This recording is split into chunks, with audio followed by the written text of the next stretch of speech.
네, 매일 아침 꼭 챙겨야 할 뉴스 딱 3개만 골라서 깊게 들여다보는 뉴스 3개 시간입니다. 김수민 시사평론가와 함께합니다. 어서 오세요. 네, 반갑습니다. 네, 자 오늘 첫 소식은요.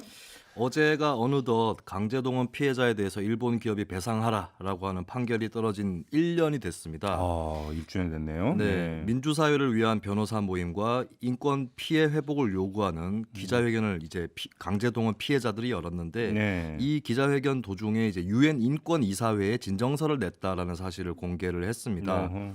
대법원이 지난 1월에 가해 기업이죠. 일본 제철에 자산 압류 관련 결정문을 송달해 달라고 일본 정부에다가 해외 송달 요청서를 보냈는데요. 네. 6개월이 지난 7월에 이유 없이 반송 처리돼서 돌아왔기 때문에 예. 이 판결이 진척이 되지 않아서 그러니까요. 국제사회로 가게 된 것입니다. 그럼 뭉개고 있었다는 얘기가 되는 건데 일본 네. 정부 이렇게 나오는 이유가 뭘까요? 일단 일본 정부 입장은 주지하다시피 그거는 한국 대법원의 판결일 뿐이다. 그리고 청구권 협정이라든지 국제법 위반이다라고 보고 있기 때문에 우리는 이것을 아예 인정하지 않겠다. 그리고 기업 쪽에도 이 자산 압류 결정문을 보내지 않음으로써 네. 우리가 확실하게 이거는 인정을 하지 않고 기업을 보호하겠다 뭐 이런 신호를 보내고 있는 것 같은데요. 네. 하지만 헤이그 협약이라는 게 있습니다. 여기에 보면은 송달에 관한 그런 내용도 있는데 네. 이렇게 송달이 이루어지지 않으면 일본 정부가 증명서에다가 이유를 명시해서 다시 보내야 되거든요. 네. 근데 이런 행위를 하고 있지 않기 때문에 헤이그 협약 위반이다라는 지적이 나오는 거죠. 아무튼 그 피해자들은 이제 국제 연대를 모색을 하겠다 이런 거잖아요. 네. 전망이 어때요? 일단은 이제 우리 대법원이 그런 판결을 내린 것은 개인의 청구권을 인정하는 그런 취지가 있고 개인 청구권은 인권의 중요한 부분 중에 하나거든요. 네. 그래서 현대 국제사회에서 인정받을 공산이 있기 때문에 이 피해자들을 위해서 더 넓은 판을 짜고 있다라고 볼 수가 있겠습니다. 예. 또 내년 유엔 인권이사회 같은 경우는 일본의 자유권 규약을 심의하게 돼 있는데 이때의 강제동원 문제를 의제로 삼을 수 있도록 견인한다. 이런 목적도 갖고 있죠. 또 한편으로는 ILO 국제노동기구에서의 의제화도 노려볼 만한데 네. 여기 하나 이제 애로사항은 한국이 아직까지 ILO 핵심 협약을 비준을 하지 않았기 때문에 일본 정부의 강제노동 금지 위반 행위를 제소를 할 수는 없습니다. 아, 그런 문제가 또 있나요? 예, 그래서 노동계에서는 ILO 협약의 비준과 동시에 ILO에서 강제동원 문제를 의제화하는 것을 지금 추구하고 있죠. 핵심 뭐 그 내용들 비준한다 이야기는 계속 있었는데 네. 아직도 안 되고 있는 거네요. 알겠습니다. 자, 두 번째 뉴스로 넘어가 보죠. 네, 어제 바른미래당 원내대표 교섭단체 대표 연설이 있었습니다. 네. 오신환 의원이 연설에 나섰는데요. 여러 가지 쟁점이 있었지만 오늘 좀 주목할 만한 것은 선거법 개정에 대한 내용입니다. 네. 현재 패스트트랙에 올라와 있는 준연동형 비례대표제 말고도 현행 소선거구제 그리고 제3의 방안이죠. 중대선거구제 이렇게 세 개를 국회 본회의에 올려서 네. 당론을 떠나서 의원들이 좀 자유투표로 정해보자 이렇게 오신환 의원이 제안을 했습니다. 이제 중대 선거구제가 이제 다시 돌출이 된 거잖아요. 네. 그 배경을 어떻게 봐야 될까요?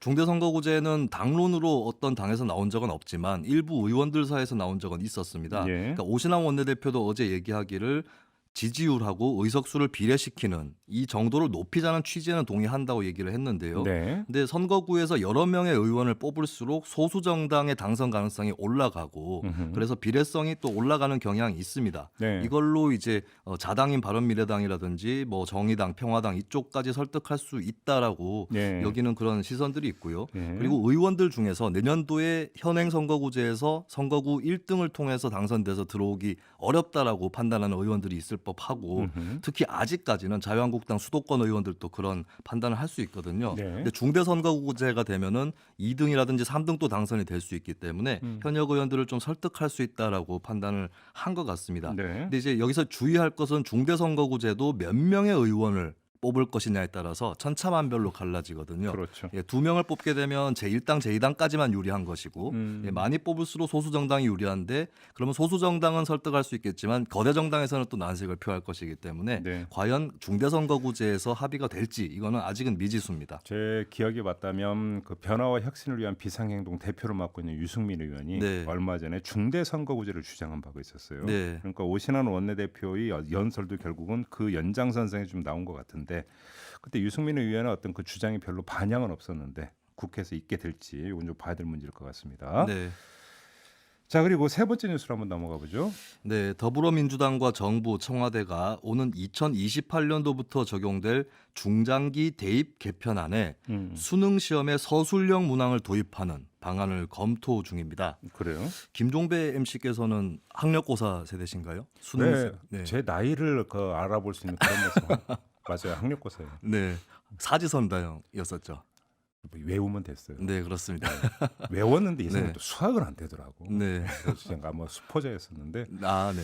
학력고사 빨리 넘어가죠. 예, 근데 네. 사지선다형 그나마 정답으로 유력한 게 두 가지 정도로 추려지는 경향이 있어서 네. 오지선다형보단 쉽지 않았나 이런 생각을 해보게 되는데요. 쓸데없는 얘기 한 말씀만 드리면 네. 제 친구 중에 그러니까 뜻한 바 있어서 일찌감치 학업을 포기한 친구가 있었는데요. 네. 그래도 학력고사를 봤는데 답을 어떻게 했냐면 나가라 다 나가라로 일관되게 네. 찍었어요. 네. 음. 결과는 어땠습니까? 어디 가는지는 얘기를 안 하겠습니다. 네. 예.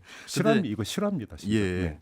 그 수능 시험으로 그나마 오지선다형이 되긴 했는데 변별력이 좀 떨어진다. 네. 학생들을 또 획일화해서 선발한다는 지적이 있기 때문에 여기에 이제 서술형 문항을 도입한다. 뭐 이런 방안이 나오고 있습니다. 야, 이러면 이제 또 하나의 변수가 생긴 건데 반응이 궁금한데 이렇게 되면. 네, 일단 드는 걱정이 있을 수 있는데 서술형 문제에 우리 공교육이 충분히 준비되어 있는가 네. 이 의문이 있고 자연스럽게 사교육이 또 여기에 맞춰가지고 팽창하는 게 아닌가 이런 걱정들을 할 수 있을 것 이 같습니다. 서술형은 또 논술은 아닌 거죠, 그러니까. 그렇습니다. 논술처럼 길게 쓰진 않지만 네. 어느 정도의 이 논증이라든지 이런 것들이 필요한 그 정도 분량이 필요한 답안이겠죠. 네. 그리고 두 번째는 채점 결과에 대한 공정성 시비를 예방할 수 있는가 이 문제가 있는데 네. 예를 들어서 프랑스 같은 경우는 짧은 문항에다가 길게 답변을 하는 바칼로레아라고 하는 논술 시험을 시행을 하거든요. 이게 아마 나폴레옹 시절에 아마 만들어진 시험 제도로 예, 제가 알고 그렇습니다. 있는데 오래된 거죠. 예, 프랑스 공교육을 대표하는 그런 제도이긴 한데 예. 근데 이것은 대학 입학도 아니고 고교 졸업 자격 시험이고 채점에 좀 불만족이 있더라도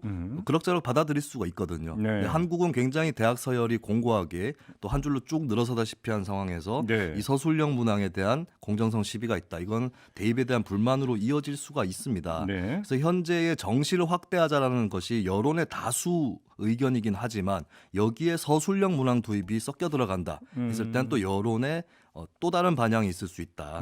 예, 이 점을 좀 전망을 해보고 싶습니다. 그러니까 뭐그 고등학교 이야기를 들어보니까 이제 조금씩 서술형 문제가 고등학교 시험에도 나오고 있다는 얘기를 제가 그렇습니다. 들었어요. 근데 네. 근데 문제는 그러니까 중요한 게 이제 전국적 단위에서 실시되는 그 수능에서 서술형 문제가 들어간다면 채점의 공정성을 어떻게 담보할 수 있겠는가? 네. 만에 하나라도 여기서 시비가 붙으면 그거는 상당히 이제 문제가 커질 수가 있는 거니까 이 문제에 대한 이제 보완책이 있는지가 사실은 관건이 되겠네요. 네, 그렇습니다. 그 알겠습니다. 변별력하고 공정성이 자칫하면 반비례하는 네, 그런 관계로 갈 수 있기 때문에 네. 당국도 계속해서 고심을 해야 될 것 같습니다. 아무튼 보고 볼수록 참 대입 문제는 정말 어렵습니다. 네, 자, 이렇게 마무리하겠습니다. 김수민 시사평론가였습니다. 고맙습니다. 네, 감사합니다.